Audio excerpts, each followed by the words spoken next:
All right, well, hello everybody, and welcome back to another edition of the Forex Market Preview. Today we're going to be doing a study of both structure analysis and Fibonacci Extension retracement work, and I'm going to be showing you a little bit about how to combine those two together. And we're going to be doing this on the pound dollar, and then I'm going to switch over into Euro New Zealand, I think it is, and we're going to take a look at a candlestick pattern that might give us some indication as to what may be going on and as we move into this week. Now, U.S. markets are closed. The stock market and the bond market are closed in America today. The currency markets are still open, but I don't like to trade the currency markets when the rest of the market is closed because it never gives us, markets are thin, it gives us good moves, and so I tend to take off. So if you're in the war room this week, tomorrow, no war room because I'm not going to be placing trades and we're not going to be looking at the market. So just take the day off and enjoy yourself, and we'll get back to trading on Tuesday. We had a really good week last week where the first week of trading was terrible. Second week of trading was awesome, recovered all of our losses from week one, and went into profit there in week two. So a really good show as we continue to trade and as the year kicks off. So today let's talk a little bit about structure and about how we combine a little bit of knowledge about how to read structure with some very important aspects of Fibonacci work. Now, this is something that I teach in detail and that we teach in the 12-week transformation course, but I'm going to go over it briefly here with you so that you kind of get an idea of what we look at. And we're going to be doing it on a larger scale than we would normally look at. We're going to be looking at a daily and a weekly time frame, whereas if you're part of one of the other programs we're on, we will focus mainly on like 15-minute and hourly time frames. But this gives us a really clear picture, as you'll see in a minute, of what's happening. So if we're here on our daily chart, the first thing that you're going to notice, or that you should notice if you're a student of structure and if you've been doing some of the work that I've told you about, is looking at what's happened most recently. So all of these little structure levels here have been violated as we've gone down. See how the market has continued to make lower lows all the way down, this being the new lowest low that we've attained most recently. And if we look left, after all of these structure levels are violated, the last little structure level that we had to look at was right here. And we see that that structure level was violated at the beginning, what was that, on the 7th, I'm sorry, on the 8th, we broke below. So we have been in a major downtrend, and if we consolidate the chart up, you can see just how far back that downtrend goes. I mean, here on the daily chart, it goes all the way back to 2014.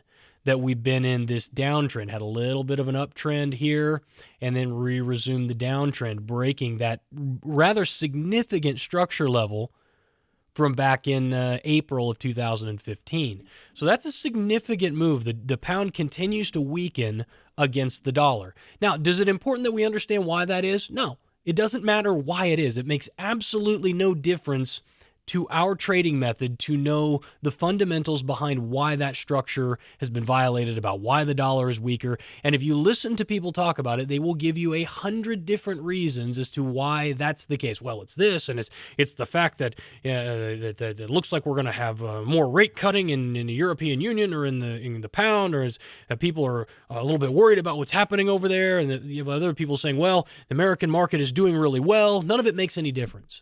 Who knows if they're right? What is important? The important thing is that when we look at the chart, we see we broke the most recent structure level. And in fact, as I scroll back, we don't see another structure level until all the way back down here. These are the 2009 lows that we're talking about. That's pretty significant. So I've got to be thinking to myself, okay, self, where's the potential trade setup here? So I'm going to go up from our daily, I'm going to bump a time frame. I'm going to go daily to weekly. All right, then I'm going to erase all of this stuff that we've got on our charts just so that we can have a clearer picture here. So the market is violated. If I consolidate my charts, my chart again, you can see here looking left, there's kind of the last support level. That support level's from 2009, as I said, after the big market crash that occurred back then. And you can see, with the exception of this little false breakout that we had right here, market has really been in a continual downtrend since 2009. So how do I start looking for termination points? How do I start looking for areas where we may find support? Now, again, this is a very big time frame. It's weekly. So this would be a position trader or an investor who might be looking for a time when I want to acquire pounds. When would be a good time that I think the dollar is going to be the strongest that it's going to be, and I might want to look at moving over and purchasing a little bit of pounds rather than dollars, or selling off my dollars to buy pounds? Well, let's talk about it. Look left. Structure leaves clues. We violated the most recent structure level. We violated the structure level here. The last thing that we've got here is this structure level down here. And actually, we haven't quite violated it yet, but we're almost there. And we're now sitting and looking potentially to 137.79s. So let's start. Now that we've identified our structure level, let's do a little bit of Fibonacci work here. I'm going to grab my Fibonacci extension, and I'm going to go from this swing high down to the swing low, right there. I'm going to bring it back up. And now I'm going to consolidate my chart again, and I'm going to look for a little bit of ratio and structure confluence. And what do you see? Well, right along that previous structure level, we have a 127 extension. This is a classic. This is one of the major Fibonacci extension levels that we look at. The other one would be the 1618, the 1414 being a minor level that we use in some of our other cipher patterns and things like that. But 127 extension, clearly an area that we want to be watching, and we can see that lines up almost right on top of the structure level. So when we're talking about combining fibs and structure, what we want to look for is areas of confluence where we have a major Fibonacci level lining up against a structure level, giving us some indication that the market may reverse there. Now, I'm looking here to see if I can go back far enough, and I doubt I can. I wonder if we can get a monthly time frame here and just see what we get out of the month. I just don't have the data for it. So even on a monthly time frame, we're going back to 2001. I still don't have anything past this support level here. This 127 is pretty significant structure. Pretty significant structure. So if the market will come down into, back out on the weekly now, if the market will come down into that 127 extension at structure, we've got a pretty decent buying opportunity, don't we? Now, let's think about something else. What else could happen here that could give us some chance to potentially get with the direction of the trend? Well, we could see a rally, couldn't we? The market could come in because we've got this little lip back here that has yet to be violated. So the market may end up turning around on a dime come Monday morning when the market's open, and we may rally back the other direction. Well, what do we want to look for in that case? Well, we simply want to look for a potential risk to reward that will work for us. We're in a downtrend, right? What's the most recent swing highs? Let's look. Here they are, right? It's the most recent swing high on the weekly chart. We could go down to a daily chart and probably find something a little bit closer, but let's just use the weekly for the time being since it's working so well and the structure is lined up so good there. It's good for training purposes. We get more detailed in it if we wanted to, but let's just keep it simple. So we've got our previous structure level here. That's the swing high. So we know we don't want, if we violate those highs, we're in bad shape, right? That talks about a total shift in trend back to a bullish trend from a bearish trend. But right now, we're clearly bearish. So let's look at for the most recent support level. Well, that comes in right here, doesn't it? But you see, if the market rallies back up into that previous structure support level, what do we find? Well, we find most recent support, which should become resistance. This would give us a very bad risk to reward profile, wouldn't it? So we have to wait for the market to rally just a little bit higher. And this would be the trend continuation trade that many of you are so familiar with that we do over and over and over again. And this is just simply a matter of looking for, okay, if the market reverses here, where would we have to retrace to that would give me at least a 1.5 to 1 risk-reward profile? Well, we'd have to come back into here somewhere around 152.40s. So if the market on Monday opens up, goes straight north, and comes back up into 152.40s, and actually it's going to have to be a little bit higher than that because we're going to have our stops above the swing high, right? So we're going to have to be just a hair higher than that, something like, call it 145s, 150s area. That's going to give us about a 1.5 to 1 risk to reward profile. So if the market will rally back up into there, well, now we've got an opportunity to sell in the hopes that the market will come back down in to retest previous structure support before it violates the previous structure high. Now, a perfect example of how this works is the euro pound trade that I took this week. And this shows you, and we talked a little bit in the syndicate about discipline with this trade, because what we had was the market was in an uptrend, right? Clearly an uptrend here. And we broke out previous structure highs here. We violated those when we rallied up. So then we pulled back down, and we pulled back down into previous structure support or resistance, which should become support. I ended up buying there with my stops below the swing low here. So stops were down here where the red line is, and bought here. We got a little bit of a rally, then the market totally crashed on us and almost stopped us out within a couple of pips of being stopped out. And then the market just traded sideways all day. And I was watching some of the political debates that were going on around the house that evening while I'm watching this thing go sideways, just waiting to be stopped out. And then we started to get a little rally here as night pressed on. And right before I got to bed, we were about break even. And I said, well, I got to, it's a 50-50 shot here. I may wake up and it may have dumped over again, and it may have rallied up and hit our target. And sure enough, come the next morning, we'd rallied up, we'd hit the target, we'd made some money, and it was a beautiful little 43 pip trade. But that is a perfect example of how this trend continuation trade works. Now, this is a little harder to see because it's a little tighter. If we go back to our pound dollar trade, and I get back out on the daily chart, it's a little bit easier to see, isn't it, or the weekly chart, because the moves are a little bit bigger. So if we get that move, it's the same concept here, right? Market moves down. We violated the previous structure level. Then we rally back up. Boom, I got my risk reward that works right here. I short it, looking for a press back down into previous structure support before we break structure to be stopped out. Now, these particular types of trades are right somewhere, it depends on the sample size that we use, but somewhere between 55 and 60% accurate. My entire trading methodology, everything that I do, is going to be right somewhere between 55 and 60% of the time.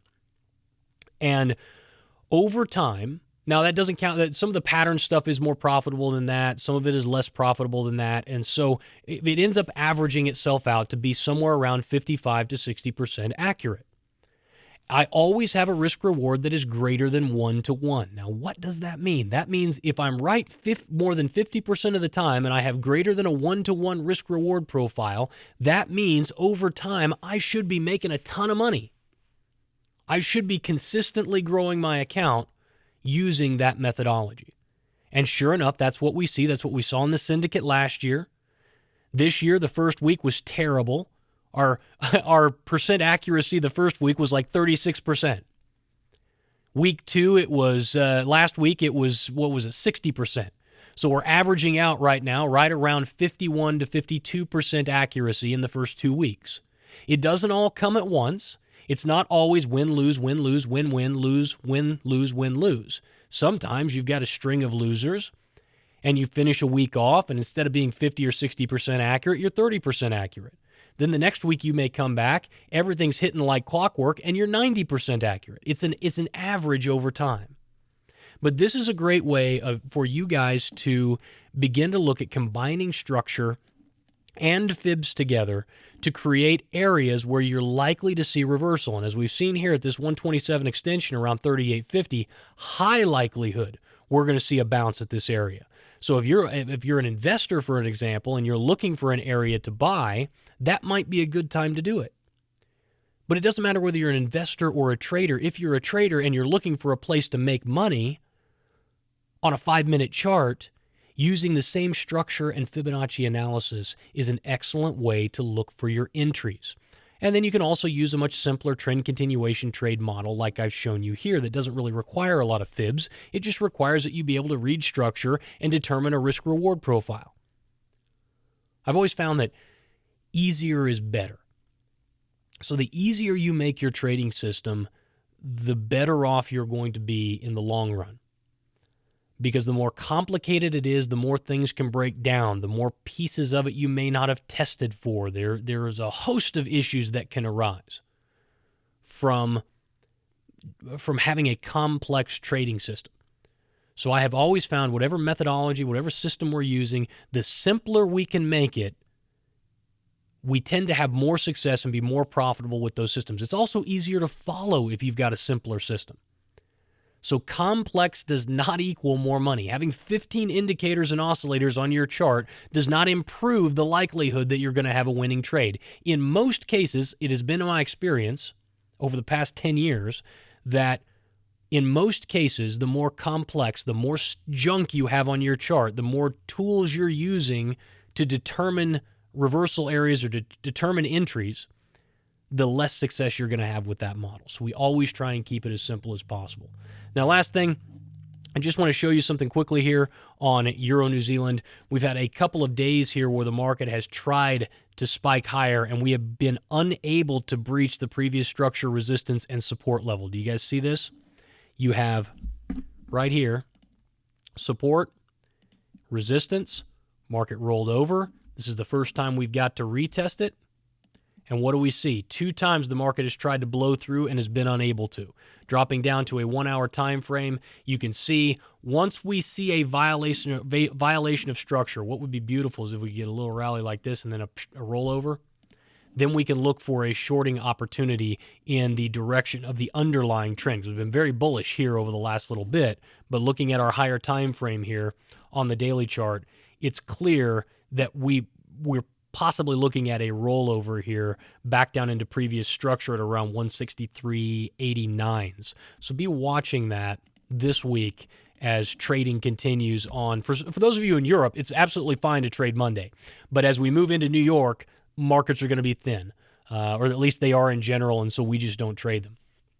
But anyway, that's all I got for this week, guys. I want to thank you so very much. By the way, this Thursday, I am having a private training. It's absolutely free. We're going to be covering some of what I think are the key insights that I've learned over the last decade of both trading and working with traders that I think give them an edge.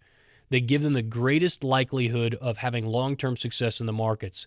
I have trained some phenomenal traders, guys who have gone on to trade for hedge funds, for proprietary trading firms, guys who trade on their own and make their living doing it. And I want to share with you what has made the biggest difference overall for the people who succeed and the people who do not. And so Thursday, we're going to be having that training. There will be an email that goes out either tomorrow or Tuesday reminding you about it and inviting everyone who didn't sign up yet to sign up. The only way that you can sign up for that is to be on the email list that I send out the FMP with. So if you're not on that list, you need to sign up, and you can find it right underneath this video. If you're watching it on YouTube, it's going to be in the About section. Just click on it and make sure you're registered. And then if you are watching this at tradeempowered.com, it'll be right underneath this video somewhere. There'll just be a little link that says sign up to be on the Forex Market Preview list. And we don't spam you. I don't send you a bunch of emails. In general, all you're getting from me is this video emailed to you every single week, along with some updates when we have free trainings and things like that. So if you're interested, go ahead and do that. If not, I'll see you back here next week. Until then, good luck, good trading, and we'll talk to you then.